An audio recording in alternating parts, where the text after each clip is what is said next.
Bayangkan, kamu adalah manusia biasa, hidupmu sederhana. Kamu membaca buku, pergi kuliah, bertemu teman, mungkin sesekali merasa kesepian, tidak ada yang terlalu istimewa. Lalu suatu hari, satu kejadian mengubah seluruh hidupmu. Tubuhmu berubah. Dunia yang selama ini kamu kenal ternyata menyimpan sesuatu yang mengerikan. Dan yang paling buruk, untuk tetap hidup, kamu harus melakukan sesuatu yang bertentangan dengan seluruh nilai kemanusiaanmu. Disinilah kisah Kaneki Ken, seorang pemuda biasa yang tidak pernah meminta menjadi monster, tapi kemudian dipaksa hidup sebagai sesuatu yang bahkan dia sendiri takuti. Dan dari sinilah muncul pertanyaan yang menarik. Apakah Kaneki Ken pantas dihakimi atas semua yang dia lakukan? Atau apakah sebagian besar tindakannya merupakan akibat dari dunia yang terus menghancurkannya? Namun, ada pertanyaan yang jauh lebih sulit. Jika seseorang terus-menerus menjadi korban, pada titik tertentu, apakah dia bisa berubah menjadi pelaku? Dan kalau itu terjadi, apakah kita masih bisa menyebutnya sebagai korban?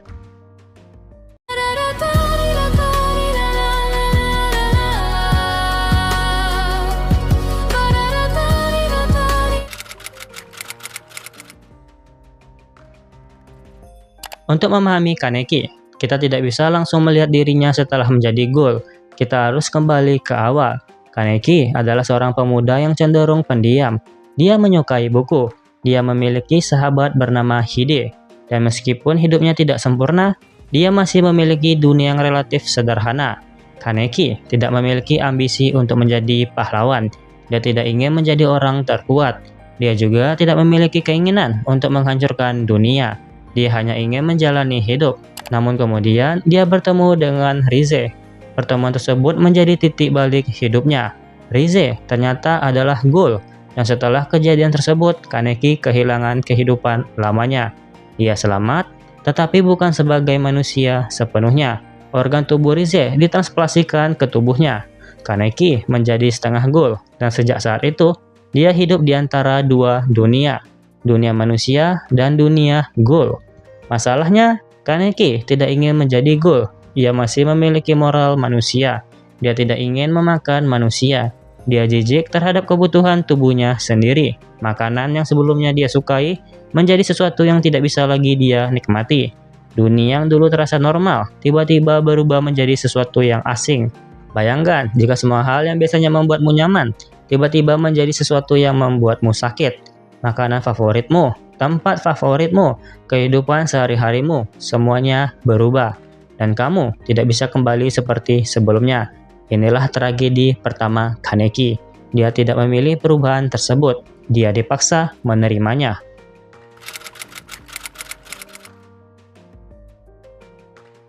Kaneki kemudian bertemu dengan kelompok ghoul yang tinggal di Anteiku. Di sana dia mulai memahami bahwa dunia ghoul tidak sesederhana yang dia bayangkan. Ada ghoul yang membunuh manusia, tetapi ada juga ghoul yang mencoba hidup berdampingan dengan manusia. Kaneki mulai memahami bahwa dunia tidak terbagi menjadi dua kelompok sederhana. Manusia bukan selalu baik, ghoul juga bukan selalu jahat. Dan disinilah cerita mulai menghancurkan pandangan moral Kaneki. Karena sebelumnya dia berpikir manusia adalah aku, ghoul adalah monster, tetapi sekarang dia sendiri adalah keduanya. Kaneki menjadi simbol dari konflik tersebut. Separuh manusia, separuh ghoul, tetapi secara mental dia masih berusaha mempertahankan dirinya sebagai manusia.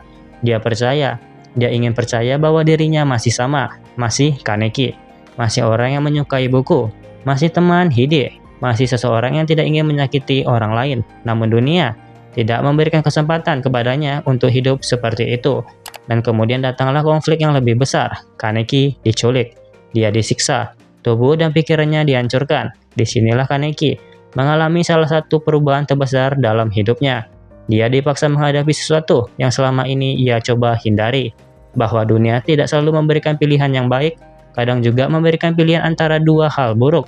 Dan ketika seseorang terus-menerus berada dalam situasi tersebut, moralnya bisa berubah.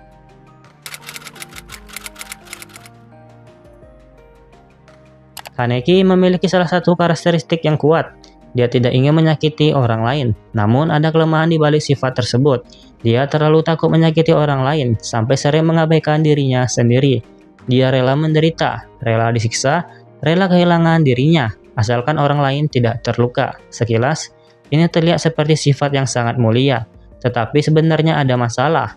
Karena jika seseorang selalu mengorbankan dirinya sendiri, dia akhirnya bisa kehilangan batas, dan Kaneki kehilangan batas tersebut sedikit demi sedikit.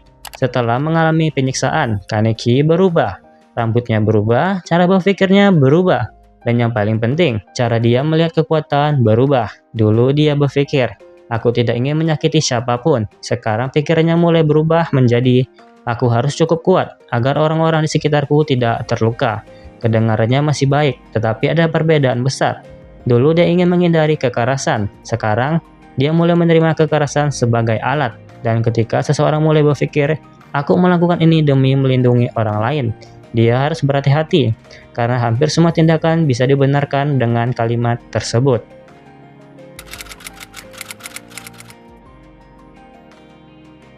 Ini adalah salah satu pertanyaan paling menarik tentang Kaneki. Apakah dia benar-benar berubah menjadi monster? Secara fisik, dia memang menjadi ghoul.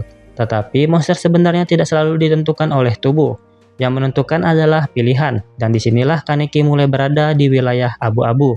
Dia tidak lagi hanya bertahan hidup, dia mulai mengambil tindakan, dia mulai melawan, dia mulai menggunakan kekuatan yang sebelumnya dia takuti. Dan semakin sering dia menggunakan kekerasan, semakin mudah baginya menggunakannya lagi. Ini adalah sesuatu yang sangat manusiawi. Ketika seseorang melakukan sesuatu berkali-kali, batas psikologisnya dapat berubah. Hal yang sebelumnya tidak terpikirkan, perlahan menjadi sesuatu yang bisa dilakukan. Kaneki tidak berubah menjadi monster dalam satu malam. Dia berubah sedikit demi sedikit. Tetapi, apakah itu sepenuhnya salah Kaneki? Tidak, karena dunia Tokyo Ghoul sendiri sangat brutal. Manusia memburu ghoul, ghoul memburu manusia. Organisasi saling bertarung, kekuasaan menjadi alasan untuk melakukan kekerasan. Dan Kaneki berada di tengah semuanya. Dia bukan pencipta dunia tersebut. Dia hanya seseorang yang mencoba bertahan di dalamnya. Namun, menjadi korban dari dunia yang kejam tidak memberikan seseorang izin untuk melakukan apapun, dan disinilah tanggung jawab moral Kaneki mulai muncul.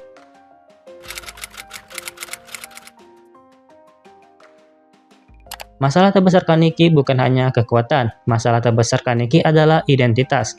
Dia tidak tahu siapa dirinya, apakah dia manusia, apakah dia ghoul, apakah dia keduanya, atau tidak satupun. Pertanyaan ini terus menghantui-nya, dan menariknya, identitas Kaneki berubah berkali-kali. Kaneki yang lemah, Kaneki yang ingin melindungi orang lain, Heisei Sasaki. Kaneki yang lebih agresif. Semua versi tersebut terlihat berbeda, tetapi semuanya adalah bagian dari orang yang sama.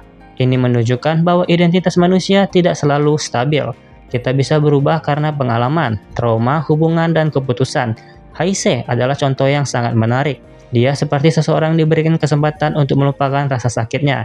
Dia memiliki kehidupan baru, orang-orang baru, identitas baru, tetapi masa lalu tetap ada, dan perlahan masa lalu tersebut kembali. Ini menunjukkan bahwa kita tidak bisa begitu saja menghapus bagian diri kita yang menyakitkan. Kita harus menghadapinya. Kaneki berusaha berkali-kali menjadi orang yang berbeda, tetapi semakin dia berusaha melarikan diri dari dirinya sendiri, semakin besar kemungkinan dirinya kembali muncul. Dan ini membawa kita kepada satu kesimpulan. Kaneki tidak membutuhkan identitas baru. Dia membutuhkan penerimaan terhadap seluruh bagian dirinya. Manusia, ghoul, lemah, kuat, baik, buruk. Semua bagian tersebut harus diterima sebagai dirinya.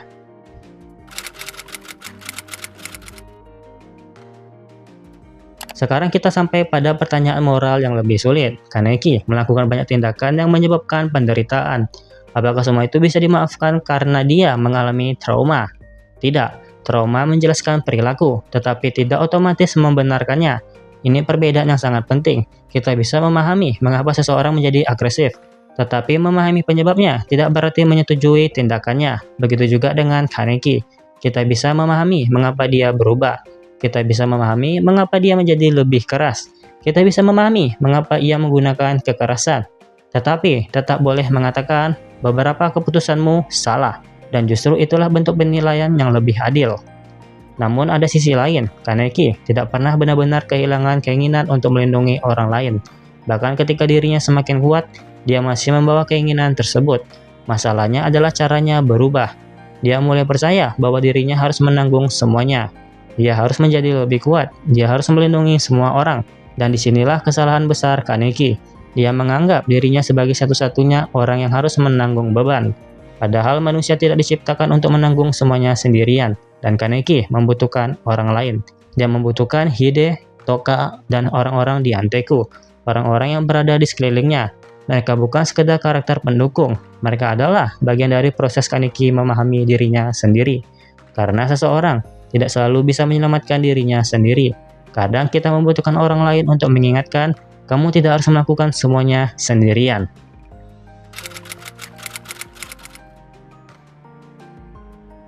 Jika ada satu kesalahan terbesar Kaneki, mungkin bukan karena dia menggunakan kekuatan, bukan karena dia melawan, bukan karena dia menjadi lebih keras, tetapi karena dia sering berpikir bahwa dirinya harus menjadi korban seorang diri. Dia menyimpan semuanya, rasa sakit, ketakutan, rasa bersalah, dan tanggung jawab. Dia jarang membiarkan orang lain benar-benar memahami apa yang ada di dalam pikirannya. Akibatnya, dia sering membuat keputusan besar sendirian. Dan keputusan yang dibuat ketika pikirannya dipenuhi rasa takut seringkali bukan keputusan yang baik. Kaneki ingin melindungi semua orang, tetapi ketika dia mencoba melakukan semuanya sendirian, dia justru menciptakan masalah baru. Ini adalah ironi karakter Kaneki. Dia ingin melindungi orang lain, tetapi caranya melindungi orang lain kadang membuat orang-orang tersebut semakin terluka. Dan inilah sesuatu yang harus dia pelajari. Melindungi seseorang bukan berarti mengambil semua keputusan untuk mereka. Kadang melindungi berarti mempercayai mereka, membiarkan mereka membantu, dan menerima bahwa kita tidak bisa mengendalikan semuanya.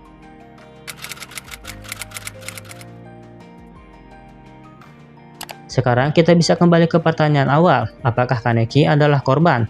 Iya, ia menjadi korban keadaan yang tidak pernah ia pilih. Ia mengalami penderitaan, ia kehilangan kehidupan lamanya.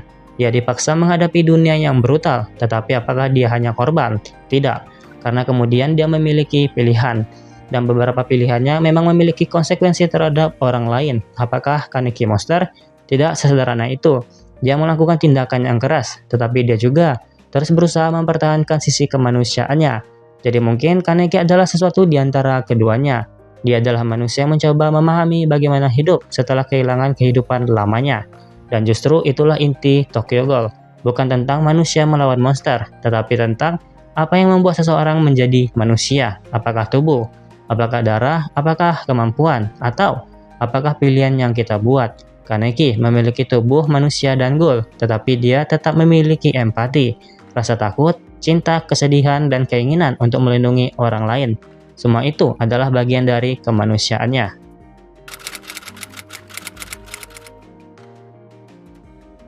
Jadi, haruskah kita menghakimi Kaneki? Jawabannya adalah iya. Tetapi bukan dengan cara yang sederhana. Kita boleh mengatakan bahwa beberapa tindakannya salah. Kita boleh mengkritik keputusan yang dia buat. Kita boleh mempertanyakan cara dia menggunakan kekuatannya. Tetapi kita juga harus memahami konteks yang membentuknya. Kaneki tidak lahir sebagai monster. Dia tidak meminta menjadi ghoul. Dia tidak memilih untuk mengalami semua penderitaan tersebut. Tetapi pada akhirnya, dia tetap memiliki tanggung jawab terhadap pilihan yang dia buat setelah semuanya terjadi. Dan menurutku, justru disitulah Kaneki menjadi karakter yang sangat menarik. Dia tidak sempurna. Dia bukan pahlawan tanpa dosa. Dia juga bukan monster tanpa hati. Dia adalah seseorang yang terus mencoba mencari jalan di antara dua dunia. Kadang dia memilih dengan benar, kadang dia salah, kadang dia menjadi kuat, kadang dia hancur. Tetapi, dia terus mencari jawaban atas satu pertanyaan. Siapa sebenarnya aku? Dan mungkin jawaban akhirnya bukan aku manusia, bukan juga aku ghoul, tetapi aku Kaneki, seseorang yang pernah menjadi korban, seseorang yang pernah melakukan kesalahan, seseorang yang pernah kehilangan dirinya, dan seseorang yang akhirnya belajar bahwa menerima dirinya sendiri bukan berarti menerima semua kesalahan. Itu berarti mengakui semuanya, lalu memilih apa yang akan dilakukan selanjutnya.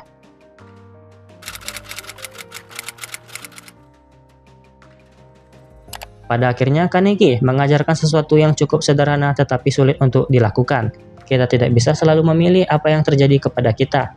Kita tidak bisa memilih semua luka yang kita terima. Kita tidak bisa memilih semua keadaan yang membentuk kita. Tetapi kita masih bisa memilih bagaimana kita merespon. Kaneki mengalami hal-hal yang mengerikan, namun penderitaan tidak otomatis membuat seseorang menjadi lebih baik. Penderitaan hanya memberikan pilihan. Kita bisa menjadi lebih keras, kita bisa menjadi lebih pahit, kita bisa menyakiti orang lain, atau kita bisa mencoba memahami apa yang terjadi pada diri kita dan memilih jalan yang berbeda. Kaneki beberapa kali memilih jalan yang salah, tetapi dia juga beberapa kali mencoba kembali, dan mungkin itulah yang membuatnya menarik. Bukan karena dia sempurna, tetapi karena dia terus mencari cara untuk menjadi manusia di dunia yang membuatnya sulit untuk tetap menjadi manusia. Jadi, apakah Kaneki pantas dihakimi? Iya, tetapi jangan berhenti pada penghakimannya. Karena jika kita hanya mengatakan Kaneki melakukan kesalahan, kita belum benar-benar memahami karakternya. Dan jika kita mengatakan Kaneki menderita, jadi semua yang dia lakukan bisa dimaafkan, kita juga belum benar-benar memahami dirinya. Penilaian yang lebih adil berada di tengah. Kaneki adalah korban, tetapi dia juga memiliki tanggung jawab. Dia memiliki sisi gelap, tetapi dia juga memiliki empati. Dia bisa menjadi brutal, tetapi dia juga bisa menunjukkan kasih sayang. Dia pernah kehilangan dirinya, tetapi dia terus berusaha menemukan dirinya kembali. Dan mungkin itulah alasan mengapa kisah Kaneki begitu menyakitkan. Karena pada dasarnya, kita tidak sedang melihat monster yang berusaha menjadi manusia. Kita sedang melihat seorang manusia yang takut dirinya telah berubah menjadi monster. Dan sepanjang perjalanan Tokyo Ghoul, pertanyaan sebenarnya bukan apakah Kaneki adalah monster, tetapi seberapa jauh seseorang bisa berubah sebelum dia berhenti menjadi dirinya sendiri. Dan mungkin jawaban terbaik adalah selama Kaneki masih mampu mempertanyakan siapa dirinya, selama dia masih mampu merasa bersalah, selama dia masih mampu peduli terhadap orang lain, dan selama dia masih berusaha memilih jalan yang menurutnya benar. Karena menjadi manusia bukan berarti tidak pernah menjadi monster. Menjadi manusia berarti kita masih mampu memilih apa yang ingin kita lakukan setelah melihat sisi monster dalam diri kita sendiri. Dan itulah Kaneki Ken, bukan pahlawan, bukan monster, tetapi seseorang yang sepanjang hidupnya terus berusaha menemukan keseimbangan di antara keduanya.